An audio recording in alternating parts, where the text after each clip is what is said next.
bi ene se bono mantam yi mu yesoafo e de atodwa se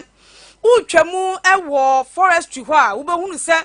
ya park ya chinua bebre esum ho awia yi wode mu nkyeremu aban forestry mpanimfo akire senti a enuabo ayeden na awia yi ye de ho nsam ebetum anim na opani bi a waben ewo sikasam entotoye mu watwere petihin wode sa petition no akwakomma emrahye bedwafo sen wayi 52.5 billion Ghana cedis bi afri aban fotuom na yenim ba bi asika no akwakogunti mpanimfo enhwehwem ekuo bi a enhye aban asen wo mudin ene one hive Ghana wadi dwuma bi e de ama emma wo mo ankasa hyase eyeye wo madwuma ensam no ebi ka ho ahwie yi ene ye de ma se no miensa brem kase bon ye de kase bon mu asida e ma 5G drink ene mizo fruit drink udi achi abosompa 98.9 e wo Facebook ne so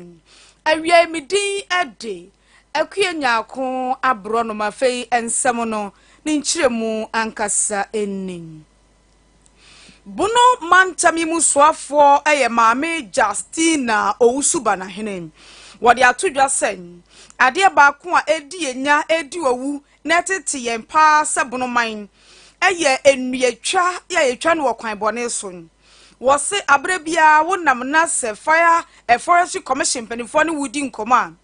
asma omo ka che na ne se awo batampa boa yen ne ye fam die enuyatwa ewo kwan bone so no edi ewupa so man Honorable Justina Owusuba na hene sen ekoba ni se yetwa nua efiri ye kwaye ni nyina mu a empempenso bi beba bedu saa bra ni duru ho a afei se ye pedua kra boye dan so na ye den sabi de de betu ye num kra we ni se dua mpo no anhwa na ho akwa ye den e de amayen wo kire se ade asase bono man nyina ye de boa ni se o mantwea baabi u se obi budua nwa wo ho a na wa ya akoma fire service and as a forestry commission for o matin was a forestry for etia no mo to hun ana mo akohese nipa kro na wo budua no forestry for amani to me waje to me wa ban mu so to me ebudua no ana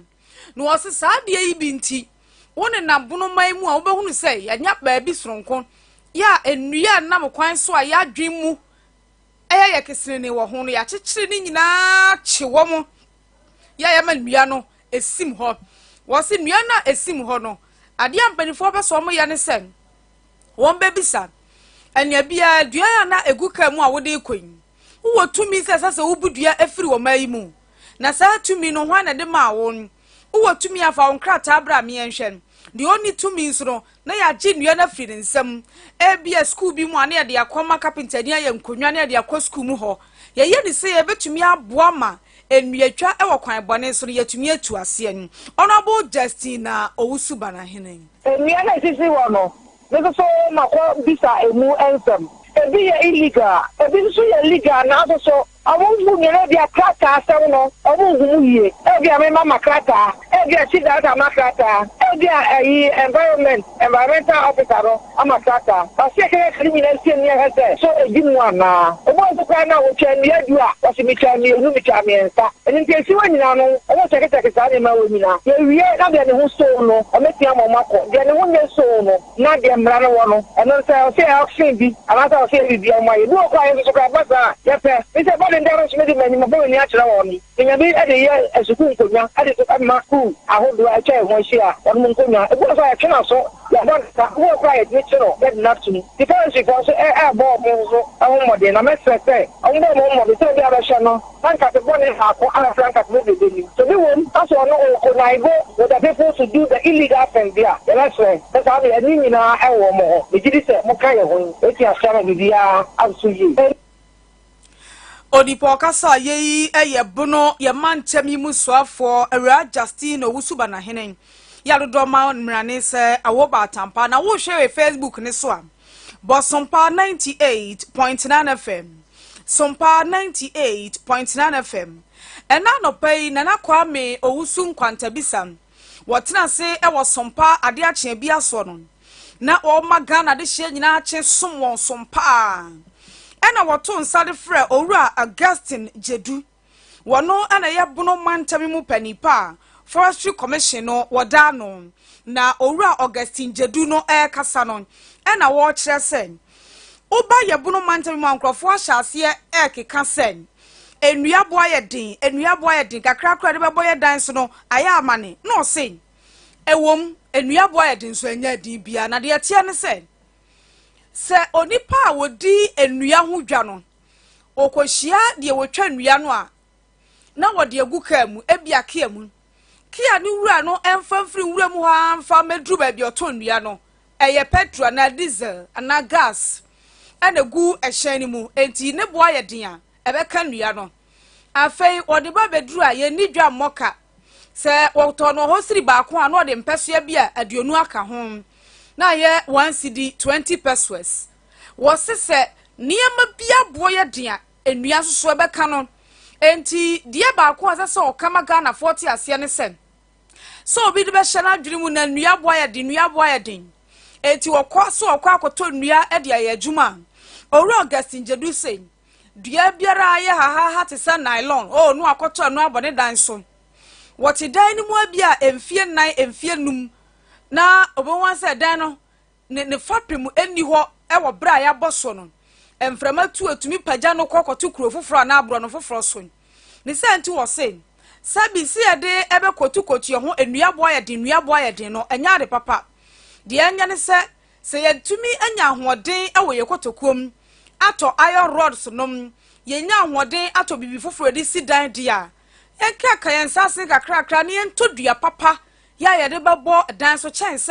sabi ye beka se nua boye dinti ni akoto de enye papa owura Augustine Jedu ekasa sei le kasa de ma bokosro a general anya nwanko a so cement bo akosro iron rods bo akosro mebo fuel bo akosro mebo bibi ekoso eti timbani no a okotwa dua no ono okotwa dua no from the forest no obansu timaka na de beso a de aba ne so mera be pai timaka no be issue no spare parts bo akosro timba bia na nkasa yeso ya review price kakra enti definitely ne bo dokosro o de bedu so me kra o pa no electricity bo zo akosro me bo a so me so mu use electricity o mu use water bo akosro sane mo nyina ka ho a obi ye adwuma se o so break even o nya adwuma na wo moka eti ema enua bo akosro ba nua no o se cement bo akosro anko fon company iron rod bo akosro anko fon company ba mo bia de ne bo akosro apeden people start complaining yes general marketing trend said Nima bo cost once a biba con cost no effect or effect on other things. Think when we had uncles here. I better say futu amede fa konya was media maune etiefo nyina ne say I better say wakoto bia ne bo eden na bia papa na de wadwuma dan say we fa kwanche akoto bia bia enyiniye bia enye na ne go fom na da kwa wadwuma you will regret in 10 years time sabia su che ye bia na ba kokra bia woni sika lo ba wo boy odan adam wo ha da kon sama ba ya na dan nyina agu bo mi na wo so nyina hunu wo hu wa ye pop wo hu ne ekoso wo soro ho anti wa mpedi papa amfa nya adwuma na didi se nneema bo akosoro na etimi to cement etimi to iron rods ala na etimi to dua iron rod wa ba ko pe ne bo isoba bebre bia mencha iron rod ba bia enokre ne bo no kosoro ba enkoso sania amanfozi ekeka kana iron rods because ya ni alternative bia na ye kwa ekoto owura Augustine Jedu na ya forestry penny anso ho a no kire se forestry for wo madwuma ye kase pa ne se odoma nkoma achade ode amaye se kwaye no wo bebo ho ban enti wo mo kan de akire Ghana fo obi wo ha o se me wo edua bi esi mafom ma si me dan me pese me kobu ma de de bebo so wo se yanya ne saa ezese wutu anamon eba forestry penny for enchen na wo ma di akire kwa akohesen dua na wo si esi wafom no ampampa wo dia afei esi wo fie ampampa wo na wo dua sa dua no ba bia du no ubu a eyeye anase ubu a enya de beboa oman no wo se obi antumi mfa hye ne tirimu sen edua we ye media kwaye we de ya ye sha ase afiri ye mofrase a ye dua nua ewom o se nua wo Ghana asase so nyina eyo mampani akufo adodia Tanya mamranji cheche no oman kwaye no nyina no ye de ama aban president na president nso so apon de ama yense yenhwe soman because no kwa na ni nsuba bia nti ye bakwaye ho ensem de a enu ewom emu ewom na sefo a enyina ye forest for ye adwuma nti adwuma no se bebo kwaye no ho ban na nne kwaye na tena ho nne ocham na akiri man so ba mo so nya kwaye no bi bo so onye timba adwuma organa ha babiri south forestry for yama krata na yama wasase a obetwa dua no wo so enti utwa dua no wie na de kwa ye permit de ma yama documents a e chese forestry for document ni enti ka bia obehia na kwanso bia onkita bia na chese afamra kwanso na ye adwuma no utimi ma forestry for aso tilti ma police for aso tia e chika no na e na afamra kwanso na ye wo omuso a omuwia e chenso said you can see Crawford chainsaw dear Kuma, Nekutcha Nui. Omodia, Ovia, on the permit bia, on it to me cut a beer, we are now on the Ovia. Until we are such chainsaw near beer, good beer more. Which you confront to, and I saw to my forestry for assorty, which me ma police for assorty, a chair, the farmer forestry. Man, so be a bit miache, oh, cry, oh, no, because a bit miache. Now, put chair, wouldn't you quite so before, or over 15 years because wouldn't you want it would cheer what about my forestry for the nearest forestry office. And as about police station, police station, we are hand over and they are my forestry for. Then we take it from there. Now, Yahe, Nipana, or Quayasano, enough from Napanso, as a prosecutor and a prosecutor. Onipo kasa ye eyora Augustine Jedu. Waya bono mantamimu manager at the Ma Forestry Commission. No me and Sakasi boy every Sompa 98.9 FM ne son. Udi echi ewe Facebook ne so abehwe ni so adio. But Sompa 98.9 FM. Sompa 98.9 FM na kase boy. Ye the 5G drink and e bosso and na wia no ase bie na ni kakra wo Sunyani e ba nsa wunya vim. Etumi ye adwumanti ubedi aduane emu odu. No wa ese cheko enkontem ma wunya foforo fancy anan a nom 5G drink ebo ma aduane e digesting tem watwi ka efra nopa ebesi sabrain on see from Africa ni mu watna ne toso aye adwuma saa na mani sisi ya ne ja asem na okan ya ne se misisi ya de ha mi o eni sisi ya de ntum 5G drink no guarana wom grapes wom grapefruits wom ginseng wom ena green tea wom wenum nyina ye anuaba ene aduro ya de ahyem ewo meza 5G drink ni mu wokoba bi eton dokodoko de bi abanya bi atu oba Sompa FM hade abuso 0246 270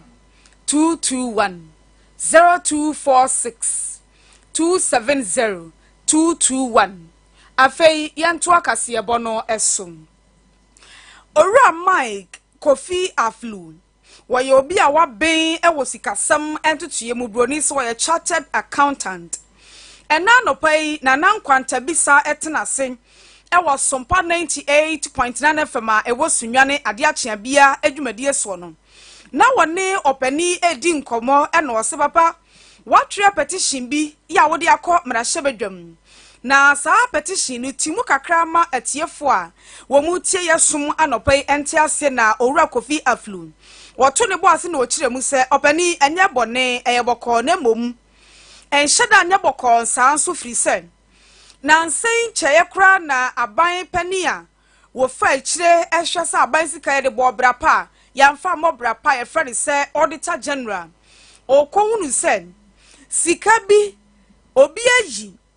edia free aban efoto mu ewo Ghana Commercial Bank na sa sika no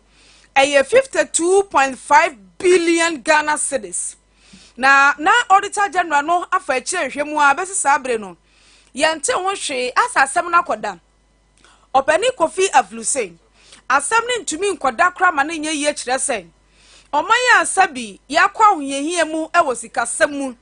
enti yakọ International Monetary Fund IMF akopemwa na se yakopemwa free baabi na yen yankasa yafutuo mu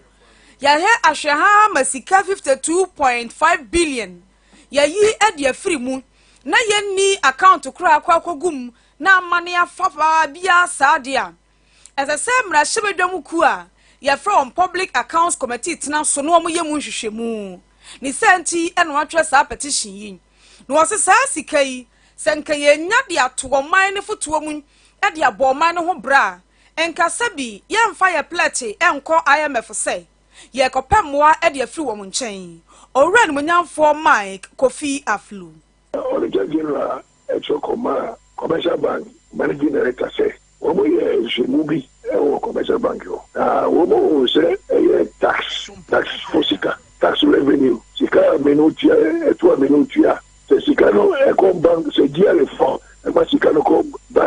commercial bank. Say commercial bank transfers kanina the Bank of Ghana consolidated the fund because those monies no other accounts are those monies no egumono from transit accounts. Now transit accounts they holding accounts are in these signatories. In these signatories there will be a Jimmy and I say will be no coin say will be use every account. It is the corner said Dama and a Kotosa account no more. And says as Kadina commercial bank and consolidated account bank consolidated fund or Bank of Ghana. Now you see anything Ghana GC before and consolidated fund or Bank of Ghana. So can it be a wrong destinations? It is a Bank of Ghana. Say it is a kind of FIA. It commercial bank for engineering question. And I said Obia Jamana try and say no. Because we are back. That's a mother bank was a transfer car. And that's a wood transfer car to a particular pointer. You must have documents to show. Say, she can't transfer echo A and echo B and echo C. You can't tell me, say, she can't call unknown destinations. Oh, no. It's not possible. There is a whole bag like a you are not responsible. But there's kind of fire, Auditor General and a bank, they must come and explain. And the other side of it, they say, Honorable Minister of Finance, only right, we need to be a share, obey directly in the bank in Ghana to collect monies on behalf of government. That is the sole responsibility of the Bank of Ghana under Article 183 of the Constitution. So, Article 183 of the Constitution, it's only the Bank of Ghana that can authorize any bank or any to collect monies on behalf of government. It is a finance minister. Wakatre GCB Muni Jesus or behalf of government. That's a scandal and what you know. And could do Bank of Ghana who is to be responsible for those men. Onipo kasa yeyi eyoren Munyamfo Mike Kofi Aflu. Wono ene chartered accountant a watch petition. Edi akọ emrahye se 52.5 billion Ghana cedis no yahwehwe baabi a eyira ekofa yem de achi ewo ye Facebook ne so na behwe adefefe bi ene dan akoso ewo bono mantam ahenkro Sunyani mu en na ade a akoso ne e na wo hwe ewo ye Facebook ne so no ene se One Hive Ghana eye emaku a aka won ho abom Womo enane National Entrepreneurship and Innovation Program aka won ho abom ya wo di djuma bia watu ne din sen Women in Business Accelerator ene se emma womo ankasa ateti womo wura mutumi ye bibi se eye business kuma bia fe no wahya ase no na wamma womo ho nimdie ama won ho ntete de na djuma ni so no na womo amanisika e de ahye adjuma ni mu Emayi efri ahafomantamun afe Doma East mensinimun Doma Central mensinimun Sunyani East ha Sunyani West wenchi ena afei womofa adisuafo nso wo Sunyani Academy Senior High School na emayi ebi eye adokodokode ebi ye mpaboa ebi epam entade ebi nom eye seminar ye di dware eye elekwede no ena ye de ye abobo abroni se solid na eno ena enedai One Hive Ghana penny kofabai era Janat isifu wone Sompa kasebo edi nkomo wabra na sa Women in Business Accelerator adwumadie wo pa ho ntoma na wo pa ho ntoma no wose wo de bosumi nsia ebesi ho ema na wo mo ankasa hye wo madwuma ase no na wo ma mo ho tete se wadwuma no se seminar na wo ya taifa we ka ho emamu ye hwam atade na wo pam a customer ba wonche akakasa sei na wanko a wo ma bio ade bia wo ye no se o mama wo ho ntete de na adwuma no enhye dan koso yie no na ya mani sika de ahyem na fe adwuma no atumpon maame Janat isifu ekasa sei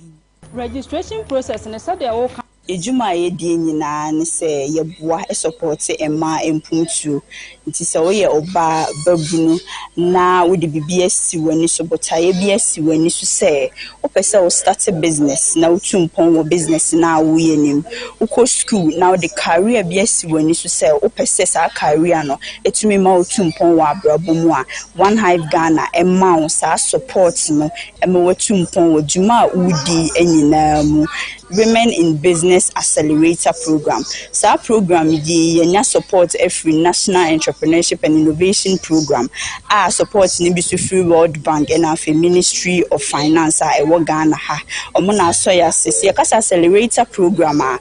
program yedema omo ye business dada. Ema sa businesses no etumi grow ejina ne naso na afeso so no otumi scale up eco global landscape. Entino sa accelerator program ya tuni di Women in Business Accelerator program no emu no ye be support a man with tailored business development training programs afeso so ye be san so support omo with funding ebe boa omo ska ye de be she business no matumi ama omo tumi edi omo djuma yiye afeso so ye be mo business equipment djuma die bebre wo ho ebi ti so obi pamade obi pamade a obi hia machine no de be pamade machine kura ne susu gugum eti ye be hwe ne a ebe bo mo business no ne ato sa tools na so e de support yo mo afa ye be mo mentorship obi a oye business bia no wo hia obi a wo ye experience in sa business na wo ye no na ono amount te ye amount chire a ebe bo mo watimi atumpon enti sa startups no anase ema business no e be link yo mo tu omo madikan wo business mu anya experience no na omamomo nchechire ne entity ye acceleration program yi ebedi 6 months na 6 months nim no training wo mu ye be mo access to office space One Hive Ghana wo officer ye be ma omo baabi ase omo pese omo betena ene omo customers edinkita ho omo partners dinkita ho a ye be ma omo sa space no ye be connect omo to funding opportunities afa yan kasa so no ye be ma omo funding na e be boa omo business no empumtuo. Mami Janat Isifu ena ye CEO senso eye kofa by Edma One Hive Ghana ema womo eba bie ebenya nimdie ne ntete yi a won na wo firi ase na wakwa akohwe aye wo madwuma ni yie na fe ya so wo masene no wo mo nso so ekasa sei me de estabnatechi me local bar me can local bar so bolo wom we kra me say no Tigers with date and me dey drinks me sign polo nkofo bebre hu say bi obi ho ye kubeto free a oto chaff no etotwen ba me dey biscuit me dey chaff ne sign biscuit at dey polo ne ade and a program we so aboa me ama me nyanyama bebre efree mu se say me register me products ne entem se nya be betumi dey akodwa so e bi also we aboa me say me metumi a mentor other young omo eba edwa so to say adolescent for na omo ba no metumi a mentor omo ntimi nya mfasude bebre efri dwumadie yi so ye frame me bandana Rita me ye textile hand weaving eno mo me san ye shower gel liquid soap parazo soap after wash Dettol na One Hive Ghana eba wanchi no mitimi hu say me de me hobo One Hive Ghana omo nipa bi e de mame enti me de me hobo One Hive Ghana ena omo asen ama manya nkyerɛkyerɛ sɛ usua ade wo ade animdi a fama afoforo enti menim sɛ meya mentor ama afoforo bebre ma omo so afia bebi afre me nkyɛn. Because from me Juliet, my business name is OBJ Art and Craft. You heard said you be polythene bags ne adults no adwama into no you be brand ase. Enti dwuma ye ni say ye biodegradable packages, ebini paper bags, jute bags, any fabric bags you betimi di enwoma aguma enkofa polythene bag issues bebre na ene ekoso no enkoso kesi frame kit amwa kwa obo mefe wanchi community bi wo ha ye fre ho rompu na me cashew processor. Me process cashew fruit na yetiti wi a yetugu afu ma ne sen. E de ye drink. Vitamin C. Ye nyina ye nim se anka na wodi a onya vitamin C wu. Na ne ewo cashew mu no 5 times ne ewo anka mu. Ena ne ewo pineapple mu so ye 12 times ne ewo cashew. Na chese health benefits bebre wo cashew mu aye no ma bebua ye nipadua no. One Hive Ghana eba wenchi a meni omudi nko me hu se me de me ho bo won a won beboa me. Womo a enya One Hive Ghana wom juma wo die ya aban Ministry of Finance aso wasene no ene kasa sei. No miensa kase boy free Sompa 98.9 FM so. Wode afutuo ama Ghana fo a womo ewa bono ne ahafo mpatamu ha sei. Ejuma biara udi a ebetumi sika ba obotomu a se ye aduane se ye enku se ye seminar se ye aduro no se wutu anamo eba Food and Drugs Authority be register ntem se wan register akire no Food and Drugs Authority be kire wa obehunu ne se bi obesa wotena oman ne mra ne konso ebu no enti wode won aba denden no ebesan maame abena ayisa eye adwuma se Senior Regulatory Officer at the Food and Drugs Authority. One of the Sompa kase bodi nkoma what is asemi etudwa. Registration process and said they all can over bontia. A na nkrofo fee say diama and so ye keep to be sebeya obey your product akwa bontin won register. Na ye beche wo de na waba eye kakra bi ne hia ne so be register wo company ni wa aban mu na wanya wo business registration certificate wo de ba application letter na ubehia na wa fill application forms na 5 cedis per we are na label na we de be fa product na ho so we de aba na ye evaluation amount after that ni aba wo facility ho aba be inspection ahu se ba bia wo ye no e ho ye kama ye betimi agye to so wo be ye product we ho eno a no na ye de wo product ni nyina akọ ye head office na wo certificate no aba tiwe ya o enye kesi bia se de nkofo ka se eso ama no enye kesi sisi asokra de abandon hihye ya ba ma small scale for no mo amoye ne mo garden ne mo veranda so ni ade ni nyina say ye plantain chips say ye sobolo say ye cashew drink say ye sheto kitiwa bia wo de ba ye be register ama na ya tete fees ni so mo amode ne ye small scale no ye cottage into wuntu akese what you are 50 cedis for facility now what you are 150 cedis for products what tomra if you say public health act na ye de adwuma no ese obia ni ho kwan se wo ye product bi badwa so e ba beton abra FDA nyama no tumi krata no ti se wo ye product ekodwa so koton na se nyama wo tumi krata na what tomra nti ene de emra no ubedi ye be seize product ni nyina na ya hwa ama we register and sana waba beton na mmom ya san ya twen waso kakra ya ma administrative Mame Abena Aisa a Senior Regulatory Officer of Food and Drugs Authority in Krabata ewo ye bunone na hafo mantamimu kasebo no esin Sompa kasebo dem for boa no mo wura kodjo pepra esemu Prince e de call live on Facebook DJ Above K and a direct sound any videos no me di ede akuanya ko abro no matango this Friday DJ Above K the Sompa Drive to us soon. Beg Jessica Coco, ewo Betway